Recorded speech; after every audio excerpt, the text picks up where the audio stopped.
What a suitably confusing title for the king of using more words necessary to say the simplest thing possible, but I honestly couldn't think of another way to express how I felt playtesting update 3.6 for Payday 3. This is a big patch, laying down the groundwork for most of what's to come in terms of future narrative, gameplay and monetization. But if you're someone watching this video who has a strong history with Payday and my channel, it's probably not going to do all that much for you. Don't get me wrong, I see the importance, and new players will get a kick out of the smoothed onboarding, but I do worry Starbreeze have overcorrected somewhat for the appalling new player experience from years gone by. Fortunately, the Touch the Sky remake is absolutely sensational front to back, but outside of that heist specifically, for those of us with hundreds of hours in this live service game, there's not a ton to keep coming back to in this update. We can of course benefit from and appreciate the need to grow and retain the player base, but I worry this might be the final straw for many max level players as their patience goes unrewarded once more, with the progression part of this update overview feeling like even more of a kick in the teeth in hindsight. This video is going to start with an in-depth look at the new Touch the Sky, which has been overhauled visually and mechanically and yet still retains much of the same loop players enjoyed previously, before I run you through the likes of the new tutorial heist and the heat system, which seem intrinsically tailored towards that new player base. Okay, so here's the part of the update that most certainly was for us. Touch the Sky 2.0 is absolutely incredible. Visually, it has received a comprehensive touch-up, with the removal of the Fallout New Vegas filter giving it that washed-out yellow appearance, in favour of a much more vibrant, captivating colour palette.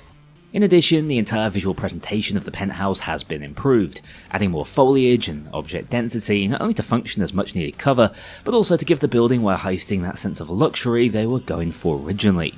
That's all in addition to a rooftop section, which gives the heist a new layer in both loud and stealth, being the standard spawn location for the mission and home to one of multiple chopper escapes you can now roll into with the dawn of proper RNG. It doesn't overstay its welcome, with most objectives still taking place down inside the apartment, but certainly adds to the overall feel of this one. That's just scratching the surface when it comes to this heist's many improvements though, with the most impressive actually being the minor details and touch-ups that show how well playtested this one evidently was. A prop placed below the vent shaft to ensure you don't take fall damage when entering the top floor, the addition of a playable piano meaning with the right timing you can play Claire de Lune like it's Shacklethorne Auction or something, and finally the ability to quick snap a pic of the code options, meaning they appear in every player's objective log rather than having to type them out in chat. That's before getting into the heist improved RNG, with multiple escapes in addition to variable loot types and placements, following the addition of a few new rooms and display cases. For example, rather than a filing cabinet room which had us tearing through the drawers, the office we break into with the thermite is more of a private lounge for the sleazy Mason Laurent, saving our index fingers from slamming the F key. These cigar cases and bloody terrifying modern art cat loot types add some variety to the heisting experience outside of just focusing on securing Mason's SSD. Speaking of which, Mason himself finally makes that stand we always wanted him to if you let him flee inside his panic room, donning Dozer armor and acting as our first ever boss fight of sorts. Of course he's just a reskinned Dozer, but it makes way more narrative and gameplay sense for him to actually make use of that murky water background and armory full of weapons. It also makes it much easier to canonize his death. Actual objective flow is almost identical in Loud, with the same back and forth design to get inside his vault we're used to, outside of the slight randomization of the panic room's hidden switch, but why mess with what already worked perfectly, I suppose. The same gameplay set within a much more compelling and fun to fight in environment, further bolstered by the dozens of touch-ups the level design team have made. Undoubtedly one of the best heists in the game at this point, traversal is also fun with the addition of zip lines across the upper floors, making transferring across this now 3-level heist much more seamless and satisfying. Now zip lines have their own pitfalls, for example how the cops interact with them, meaning they're often just doing relay runs up and down for some reason, and are exceptionally easy to just trap at the top of the line, but I suppose that has its own charm too. Up there with the likes of Fear and Greed and No Rest for the Wicked in terms of pure Loud experience in my opinion. That's without even getting into stealth or the new assets, where again, things have been notably improved. Most significantly, Master Stealth is now made much easier by the VIP pass favour, meaning you can walk up to Mason directly without repercussions now. The only secure areas are up around his bedroom and hidden office, meaning you can seriously abuse this one using flashbangs in casing mode, which I suppose is a bit of a balancing oversight, but seeing as it's tied to a favour, I don't mind being able to access this sort of easy fantasy style stealth once in a while. It's certainly satisfying at least. Your options for accessing the core objectives on this one are far wider now, with the ability to mask up and zipline down the lift shaft, go in through the usual vent entrance, or, as I just said, find an RFID scanner and waltz in unchallenged. The other major change in stealth is the addition of an alternative option to open the panic room, especially useful if you want to remain maskless and avoid taking Mason as a hostage. It's just a 4-colour flip switch device puzzle, nothing crazy innovative, but a nice variation to keep maskless on the table, which wasn't the case on the Turbid rework for instance. This makes it much easier to also go for all loot, which was a less than fun challenge back in the day. Containers for hiding bodies have also been added if you're going for more of a lethal route to things. All in all, a very impressive heist overhaul to one of the game's most all-around solid original experiences. No notes really, at least on my end. Which of course brings us on to the areas of the update for which I do have some fairly detailed notes, starting with the brand new tutorial, which sets up what is functionally the start of Payday 3's new retcon story. We follow Houston and Shade prior to the reformation of the Payday gang, as the two look to handle First World Bank at night time. Their fully voiced banter is genuinely quite convincing and leaves me wanting more of this in the game itself, outside of this clearly scripted flow. The actual tutorial elements are also quite solid, starting from casing mode stealth and progressing all the way through the stages of a heist as we mask on, get forced to loud, negotiate, and push for the escape with a minigun in hand. It all works really well. It's a very linear experience, which strangely had me wanting more of that gameplay style. I quite like some heists to feel heavily tailored, and the fixed spawns at the exit lead to a surprisingly hype moment, despite the fact the game will not allow you to fail the tutorial. In stealth, this might mean no repercussions for getting caught on camera, or save states if you do mess up, and in loud that means immortality. I should also point out here the effort that's gone into readability for stealth mechanics, using more colour theory and camera view outlines to better show the player what they should be doing or avoiding. This can also be turned off in the menus if it feels a bit too much like Baby's first stealth game to you.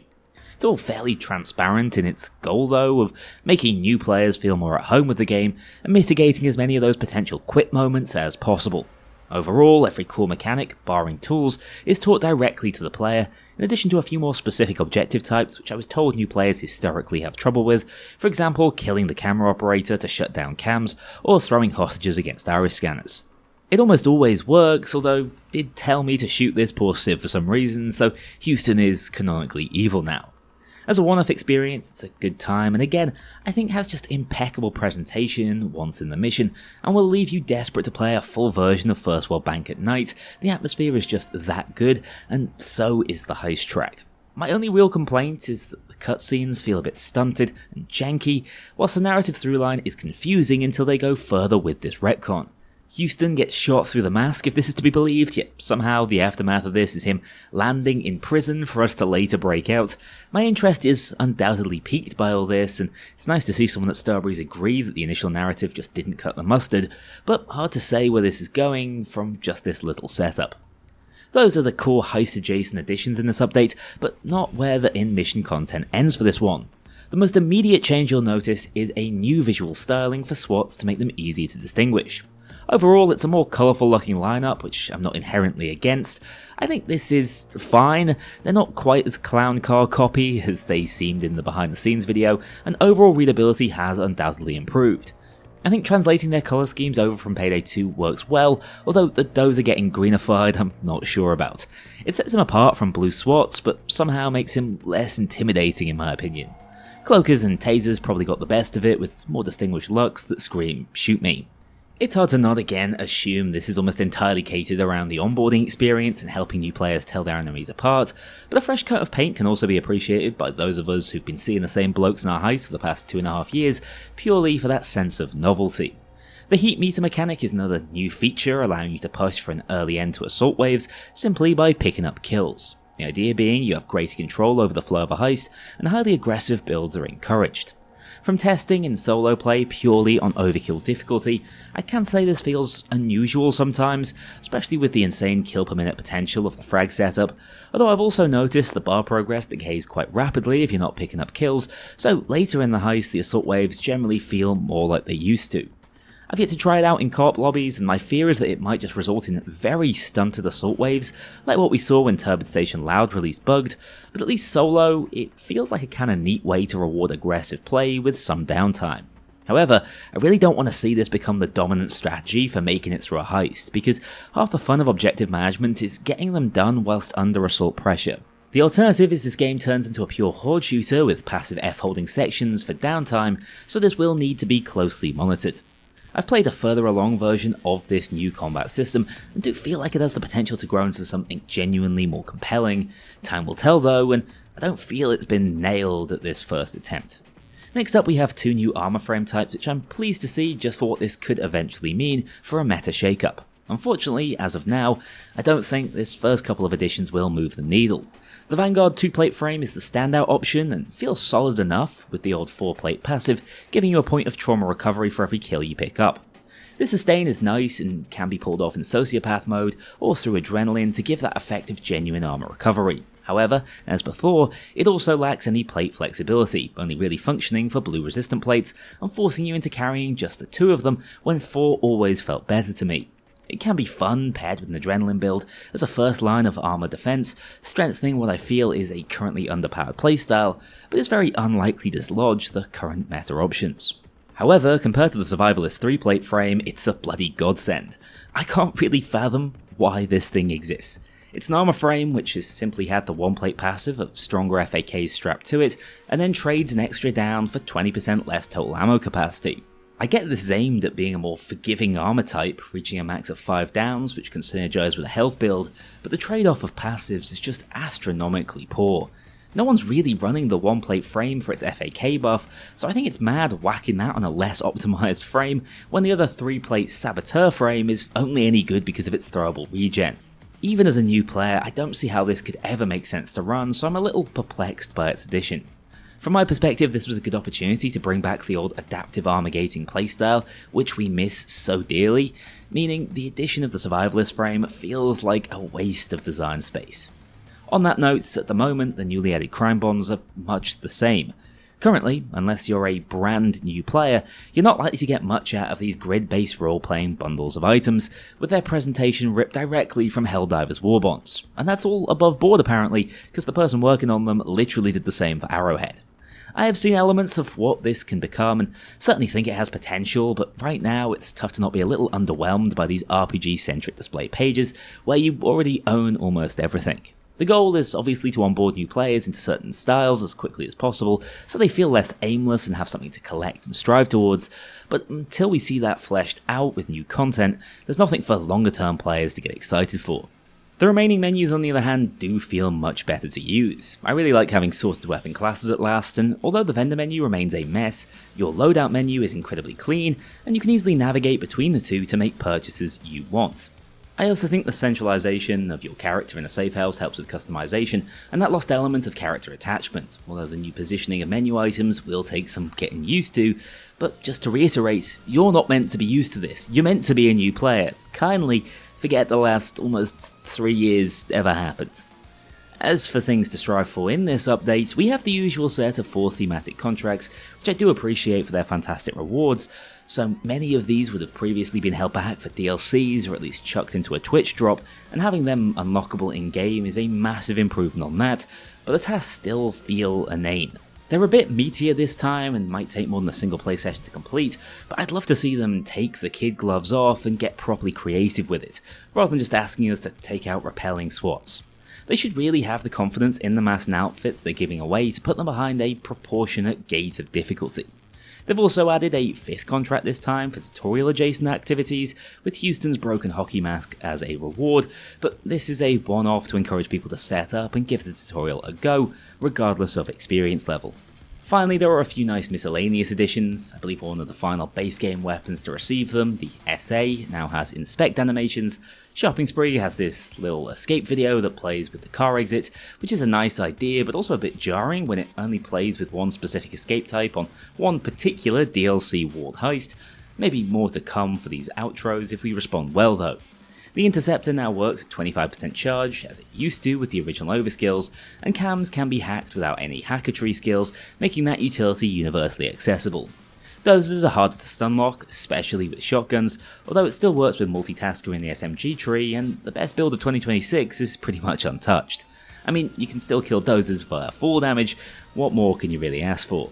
Lastly, on the special front, gas grenades are no longer dealing damage outside their visual duration, so naders have been functionally nerfed, and zappers will give you much more freedom of movement, so it feels like there's still counterplay once tased. A nice adjustment now these guys are getting a little more reactive again.